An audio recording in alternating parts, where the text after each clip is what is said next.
Hey, how's it going? This is James. Welcome back to my channel.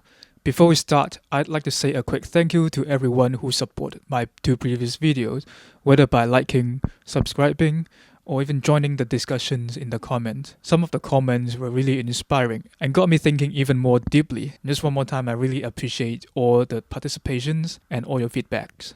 Today I'm gonna break down a piece I composed using Persichetti's cycle theory. If you haven't seen the video where I explained that theory, I highly recommend checking them out first because I'll be referencing a lot of the ideas I explain in those videos. But first of all, let's take a listen to the whole piece.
Since this piece is meant to explore the possibility of chord progressions, I first came up with the chords, obviously, with a bit of conversion between different cycles, and then after that I composed my melody around those chords. So let's start. In the first 8 measures, I start with a cycle of 5th progression, 1 5 6 4. So 1 5 6 4. Okay, so now I'm gonna write them down. What they're gonna be. So 1 is B flat, 5 is F, and G minor is 6, and then 4 is E flat. Okay. After that, I'm converting them into the cycle of thirds. So we're gonna have 1, 3, 7, and 6. After the conversion, we have B flat, D, A, and G. Of course, I did some variations and add some extensions to certain chords just to make it more interesting, naming D7 sharp 5, and then G minor 6. Okay, so that's the first 8 measures. The next 8 measures from here to here is pretty similar still, but slightly different. So I also start with something in the cycle of fifths, which was 2, 7, 1. So in this context, 2. In this context, 2 is going to be C minor, and then 7 is 1. I mean A, I've diminished 7, or put 7 here. And again, convert them, they're going to be 5, 4, 1. So it will be F, E flat, and then B flat. I know this is nothing like an E flat because this is E7 flat 5 sharp 9. This is actually a sharp 4. It's not a 4. And I actually took inspiration from Wayne Shorter's footprint, which I talked about in the previous video, how I think it is related to this cycle theory, and it's the exact same chord. But how does that work in this situation? Let's break down the chord here. E7 flat 5 sharp 9. We spell it's going to be E, G sharp, B flat is the flat 5, 7, and G. So this is this one. And in a regular 4, if you do a 4, it's going to be like E flat major, or you can add a 7, E flat major 7. So it's going to be E flat, G, B flat, and then D. So that's E flat major 7. And if you look closely, you got 3 out of 4 notes. 3 out of 4 notes within the E flat major 7 chord. So if you play them side by side, let's start with E flat major 7 first. And E7 flat 5 sharp 9. No. You can see they kind of related, but they sound completely different. So I could have just used E flat major 7 based on the cycle. But this altered chord sounds more subtle in this context. It's like you're trying to say something obvious, but less directly. Let's say if I play the melody over E flat major 7 gonna sound like.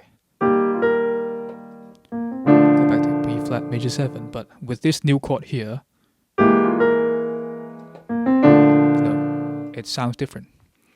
So here, that's what it is. And the last two chords, G minor 7 and D minor 7, this is actually a primary chord turnaround. So you got 6, 3, 1.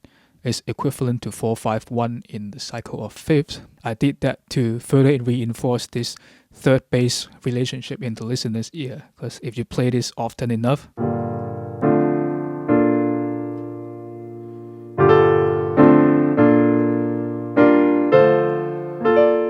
it starts sounding like something, and that's kind of the magic of repetition. In the second ending here, we modulate to D. So if you look at the two previous chords, F and E to D, this is actually a 3-2-1 in D, and this 3-2-1 progression in the cycle of seconds is equivalent to that of 2-5-1. So I'm jumping to the cycle of second for a little bit, 3-2-1 and then 2-5-1. So they act as a pivot chords between B flat major and D. So I switch to the cycle of second just for these 8 measures to break away from the thirds for a while, so that there are some new harmonic movements to the listener's ear. Going into the B section, we are actually in D. I didn't say D major or minor because we are using D as the tonal center. So here I began with D Dorian. Look at this chord here. We have B half diminished 7, F major 7, D minor 6. So this is actually D Dorian. Okay. And if you look at the chart, this is like 6, 3, 1. 6, 3, 1 off. Yeah, this is D Dorian. And that's that, the first line of B section. And the second line of B section, I actually go back to D major by making C to C sharp, F to F sharp. So here we have B minor 7, F sharp minor 7, D 6, 9. So this is D major, okay. This is also a 6, 3, 1, but we're in D major. And after that, from the D 6, 9, I move half step up to E flat major 7 and then D minor 7. And this is me trying to slowly going back to B flat major with these two chords. So what are these two chords here? Actually, in B flat, they are 4, 3, 1. So it's equivalent to 7, 5, 1. So 4, 3, 1. We're going back to B flat major. After that, we just play the A1 section one more time, and that's the whole piece. And this is intended to be played like a jazz standard. So people would play the melody one time first and then loop the whole thing, and they get to improvise over these changes, and then once they have enough, they'll play the melody again and then end the piece. So that's pretty much the whole breakdown of the piece. If you're interested in the score, it is available on my Buy Me a Coffee page.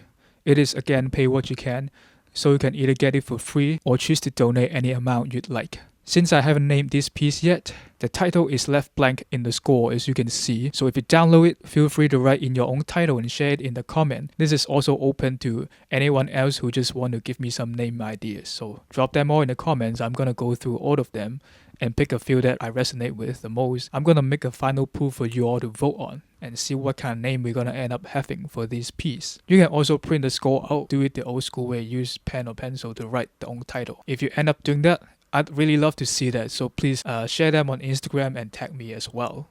So that's how I've been putting Pasichetti's ideas into practice. Hope you enjoyed this breakdown and maybe pick up some new concepts along the way. If you like this video, feel free to give me a thumbs up and subscribe.